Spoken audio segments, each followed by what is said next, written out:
Bismillah ar-Rahman ar-Rahim. Alhamdulillah wa salatu wa salam ala Rasulillah. Welcome to you, my students, in this lecture, which is the number 8.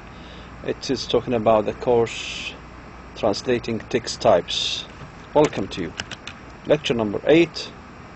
We have now to talk about, also we are going to talk about this in this lecture, or to see some practical translation. The following article is taken from The Economist, which is a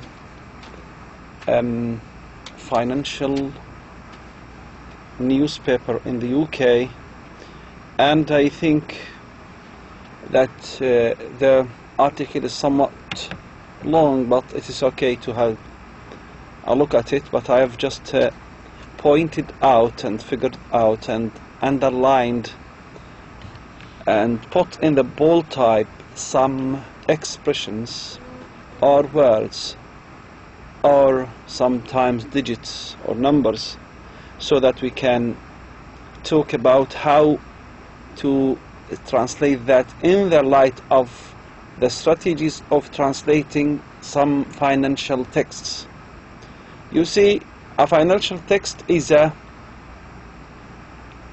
text type which talks about, numbers, digits, some facts, truths, and so on. And let's see,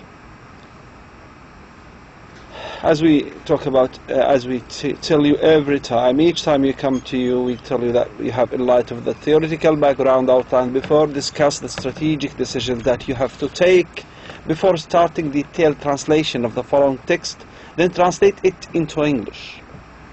So the translation will be presented to educated people. Now, your translation is going to be to educated people, people who are not common people, educated people, maybe specialists, maybe, for example, a committee. So you have to take into consideration that rule.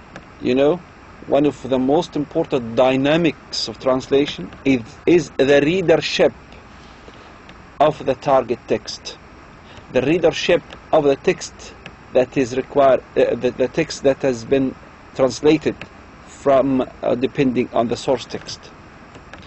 So let's see. I think we have just had a look at that article in the last, or in the second lecture, in which I showed you about 9 texts from different categories, from different text types, and that text was one of them, or a part of it was displayed at that time as one of those texts that we have to deal with. Now look at the title, and I just wanna show you that it is about 3 slides from here, so it is very long. We cannot read it at all, we cannot translate it all. But really, in this lecture, I'd like you to see how things may discussed and how translation may be justified. You have to justify your translation for something. These outlined or underlined things in front of you, expressions, words, and so on, these are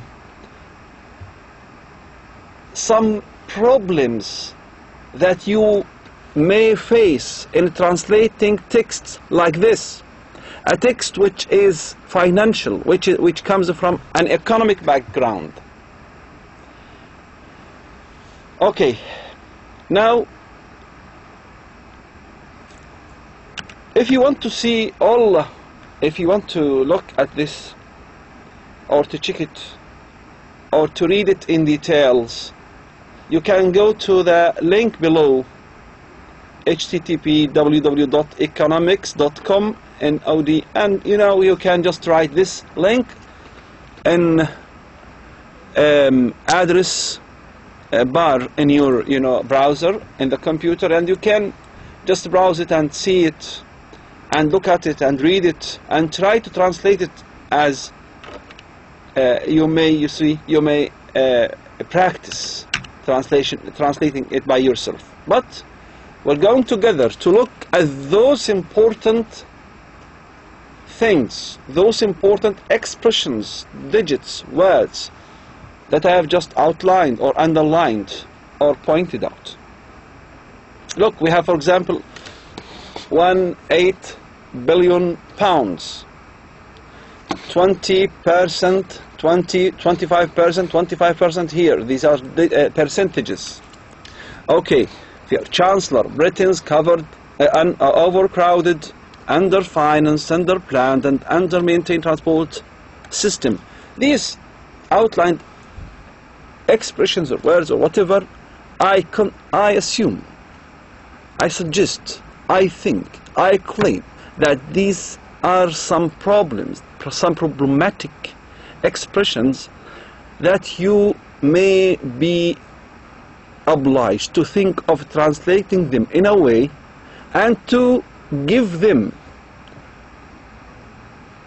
more attention than you give to other things or to other expressions or words or sentences or phrases in this article.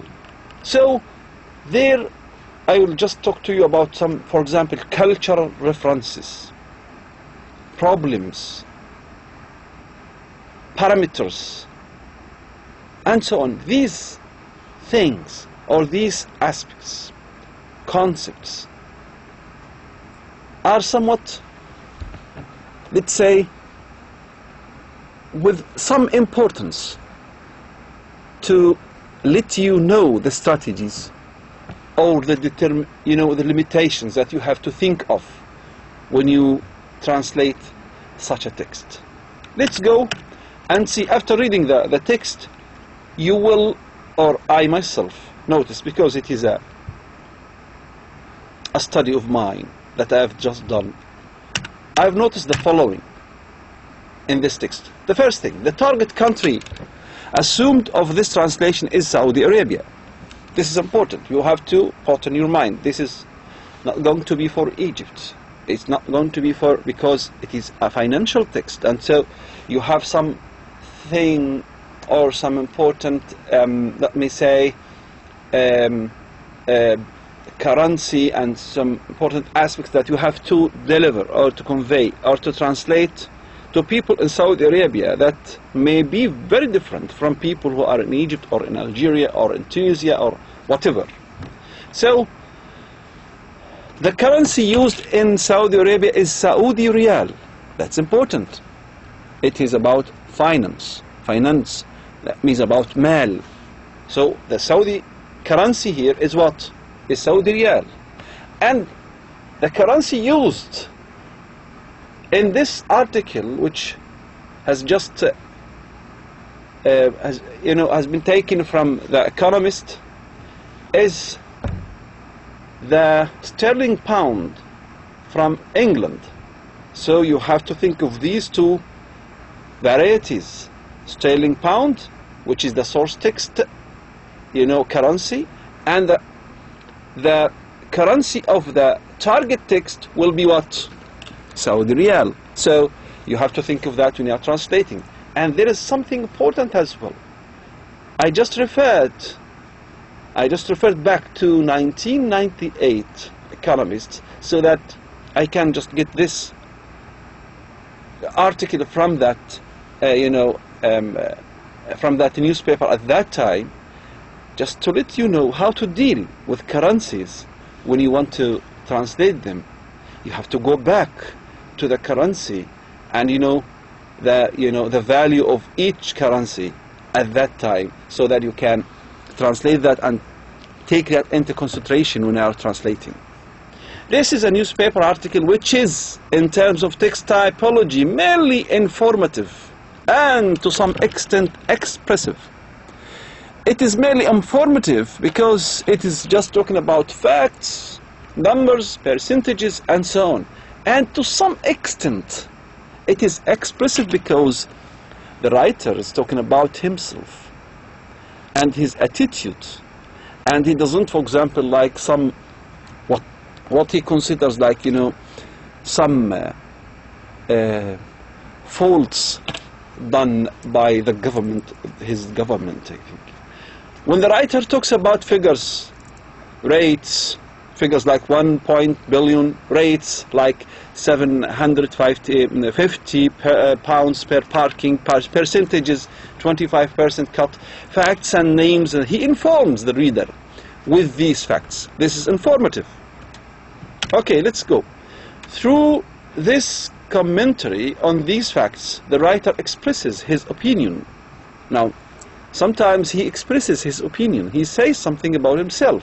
He says something about what he thinks and his attitude towards some acts done by the government according to the numbers and percentages he just encountered while he was searching for the fact for something. So, the writer, like for example, public transport does not come cheap. A single light rail scheme can easily swallow up several £100 million. He says, he claims that. It is not a fact. It is his claim. It is his opinion. A case of a dog that didn't park, something, you know. A case of a dog that didn't park. You know a dog, yes. Okay. And the dog bark, not park, it is not right. Okay, and little it, and the title itself, small change, is something, you know, small change. Sometimes you may just have an idea. Small change, it may mean, for example, تغير طفيف. Small change, it is the title. And it may also mean, the word change may mean, you know, الباقي أو الخردة. When you just, you know, in England or in the United States, when you give somebody $1 and you buy, for example, something maybe 25 cents and so on, they will give you back some, you know, coins. These coins are the change of you know, the process of buying something that you have just bought from somebody. So الخردة نسميها الباقي أو الفراطة أحيانا somebody called change. So كلمة change may be translated as تغير or maybe translated as إيش؟ خردة.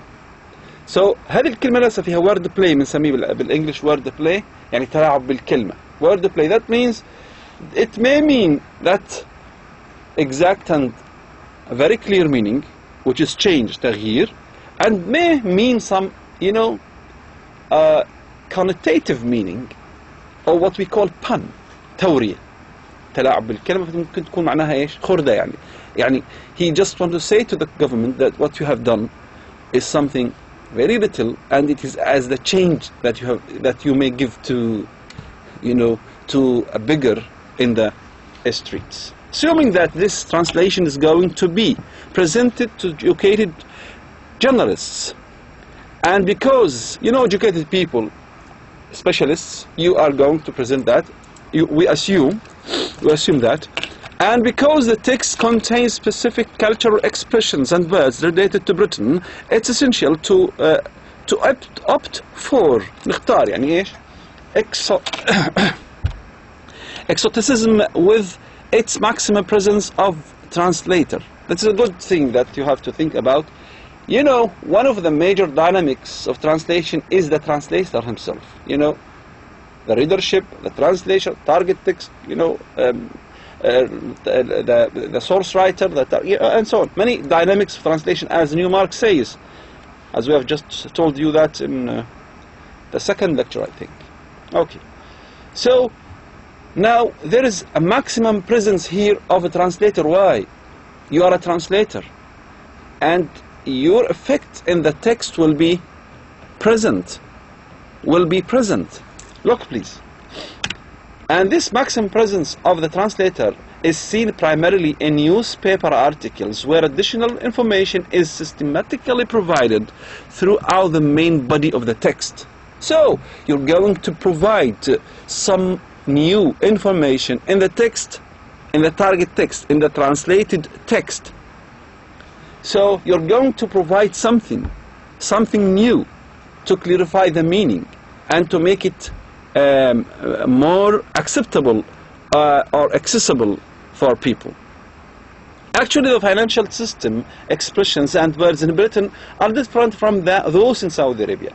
So some expressions will be replaced by the most suitable equivalents in the Saudi system.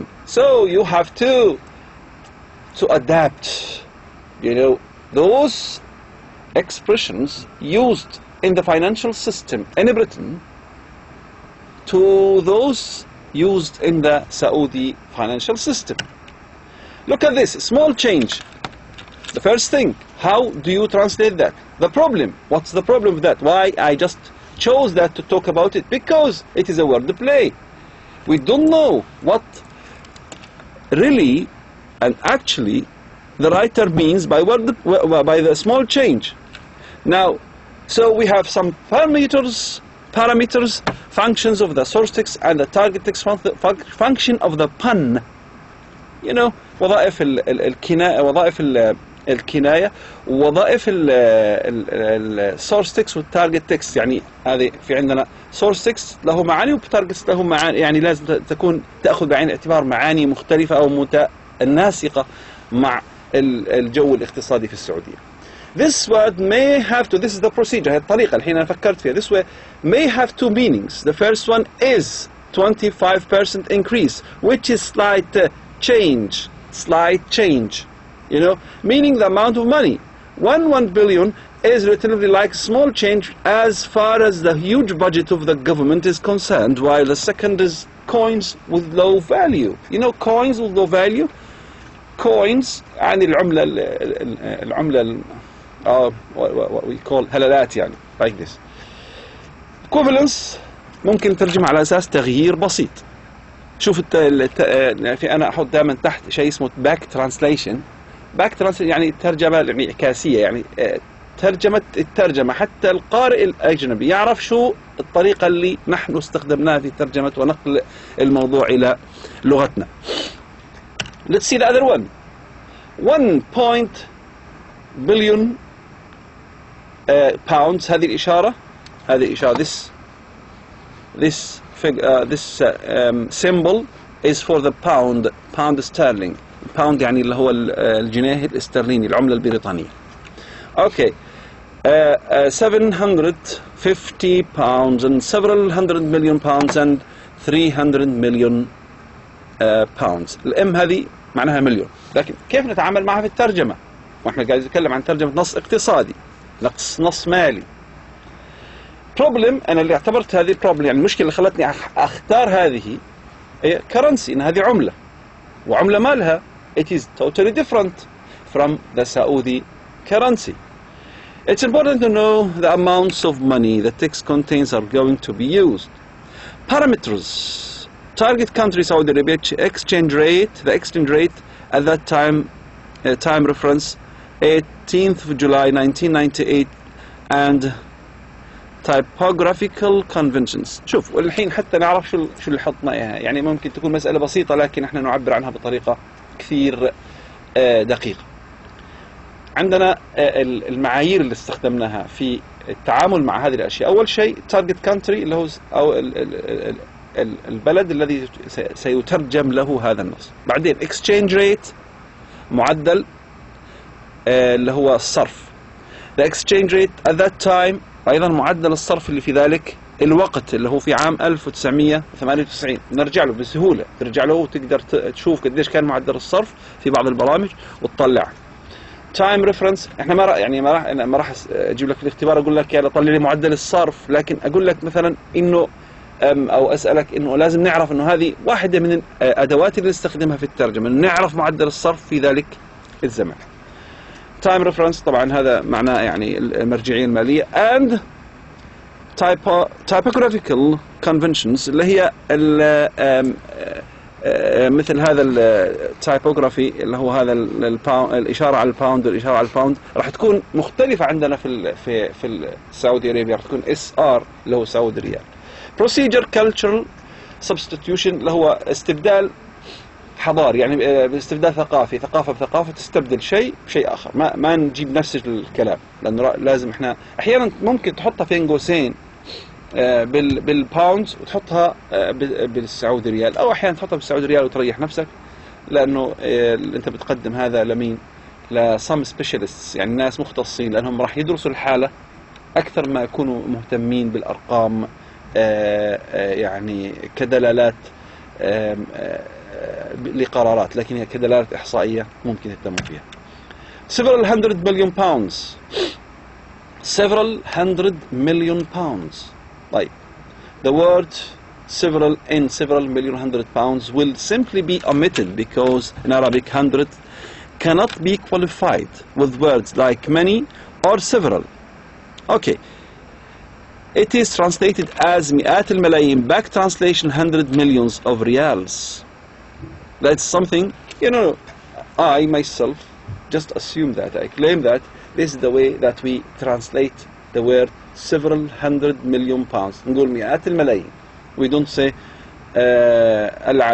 عديد من مئات الملايين. لا، مئات الملايين, that will be okay. And because, you know, we simply omitted because in Arabic 100 cannot be qualified with words like many or several. Okay.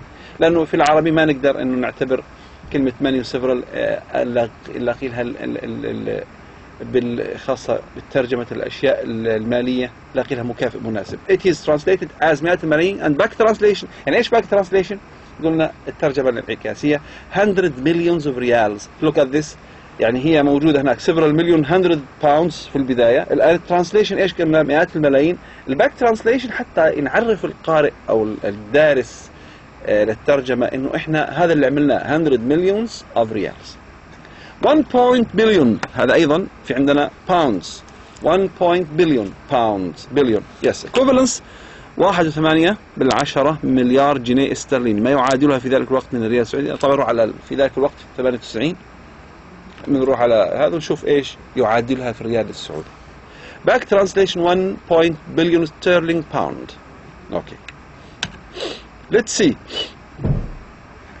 300 million pounds. In Arabic, the numbers are transcribed in letters and the abbreviation M is replaced by the word million.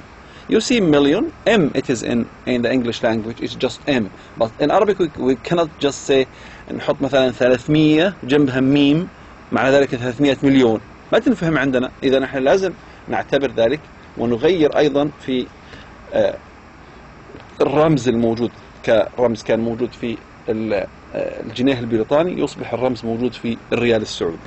أوكي، فشو تصير 300 مليون جنيه استرليني او ما يعادلها ونحط في 300 ممكن نكتبها 300 مليون جنيه استرليني وبين قوسين نحط ما يعادلها في الريال السعودي في ذلك الوقت. باك ترانسليشن 300 مليون ستيرلينج باوندز.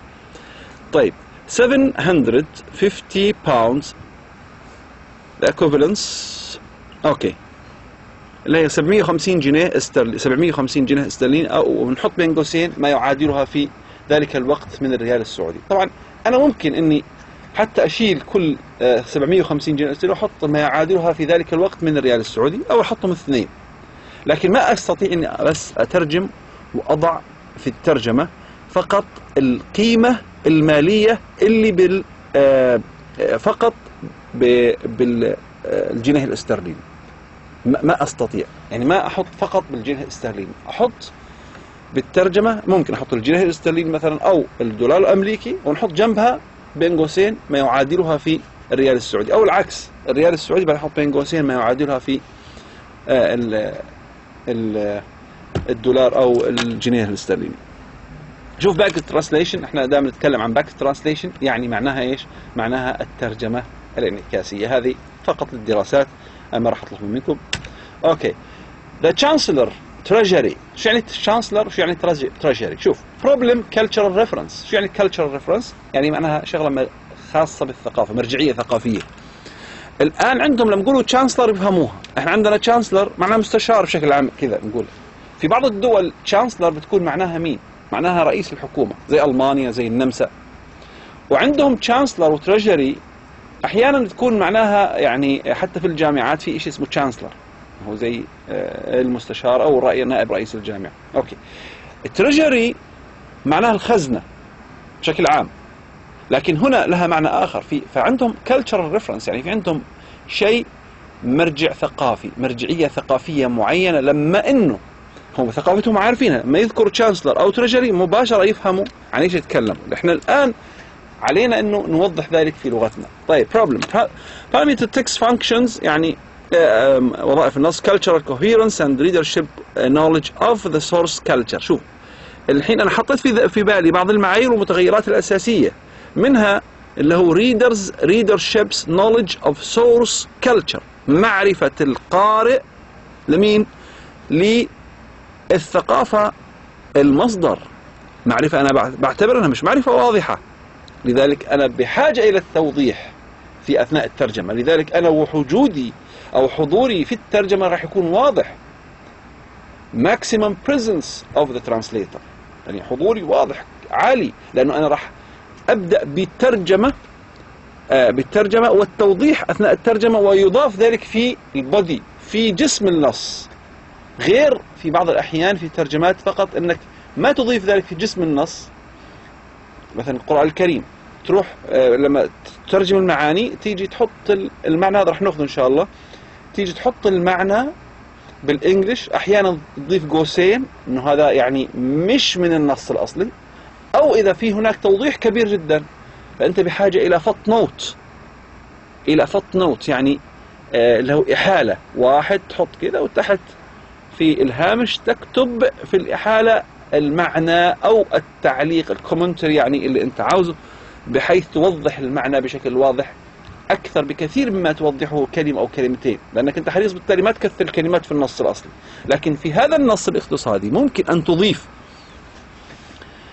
إلى جسم النص معلومات وشرح أكثر، لأنك بحاجة إلى أن تتفادى بعض المشاكل اللي إحنا قاعدين نتكلم عنها. الحين procedure يعني الطريقة اللي أتكلم فيها. The two terms mentioned above have specific connotations in the British financial system, which appears to be sophisticated when compared with the Saudi system, which refers only to the Minister and Ministry of Finance. Both of the terms will be substituted to compensate the loss. يعني اثنين هاي الكلمتين راح يتم استبدالهم من أجل أن نعوض خسارة، يعني compensate the loss. يعني الكلمة لو تيجي تقول تشانسلر واحدة مستشار ما راح، لكن راح نترجمها على أساس أنها وزير المالية. تريجري يعني وزارة المالية. الحين باك ترانسليشن هم لما يقولوا تشانسلر بيفهموا، لما يقولوا تريجري بيفهموها، لكن احنا ممكن نفهمها بشكل مختلف. لكن لما يجي نترجمها هم يتكلم عن مفهوم واحد اللي هو وزير المالية. الحين زي مثلا في الولايات المتحدة يقول مثلا Secretary of State، Secretary of State، ما يقولون وزير بالمرة، يعني وزير الخارجية كذا. Secretary of State يعني معناها وزير الخارجية. هذا cultural reference، يعني مرجع ثقافي، هم يعرفوا ايش يعني Secretary of State. لكن عندنا احنا Secretary of State نعتبره ايش؟ وزير، نقول اسمه وزير الخارجية اللي هو بمستوى وزراء الخارجية يعني. اوكي. والباك ترانسليشن Minister of Finance، Ministry of Finance and so on. Okay, let's see. Britain's overcrowded, underfinanced, underplanned and under-maintained transport system. هذا أيضا مشكلة. إيش المشكلة؟ في grammatical equivalence. في عندنا مشكلة بالقواعد. هم عندهم طريقة في التعبير مختلفة بالنسبة لل syntactic difference between English and Arabic. Parameters, compound words are translated into Arabic as an adjective and a noun. There is the rules of combination and word order of the target language should be taken into consideration. Procedure substitution.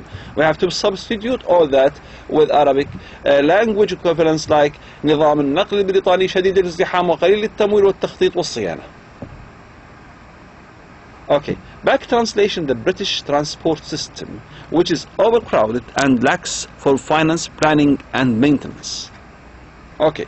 This is what we call grammatical equivalence. We have to deal with that. I assume that this is a problem that we have to deal with, and we have to render that into the Arabic language in the way that people who are going to read this will understand what we have translated. Look at this. Urban congestion charges and taxes on non-residential parking, road charges and parking taxes. urban معناها ايش؟ urban المدني، يعني المناطق المدنية. لكن نقول suburban المناطق الايش؟ اللي بتكون من ضواحي المدينة صب قريبة أو يعني تابعة. Urban congestion charges and taxes on non-residential parking. Road charges and parking taxes. Problem the cultural reference. هنا في عندنا أيضا مسألة ثقافية.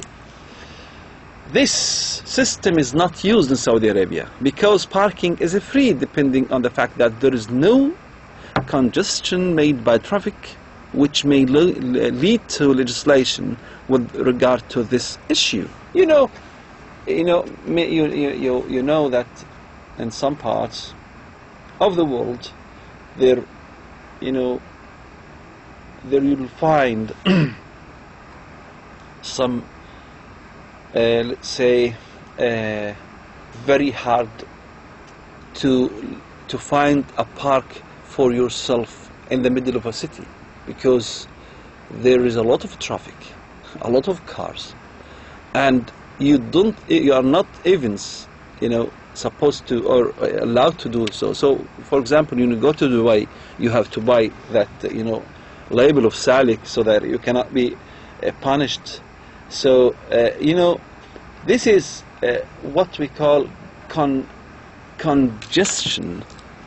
That means a lot of cars are in the same road, and there is a problem that you cannot drive easily.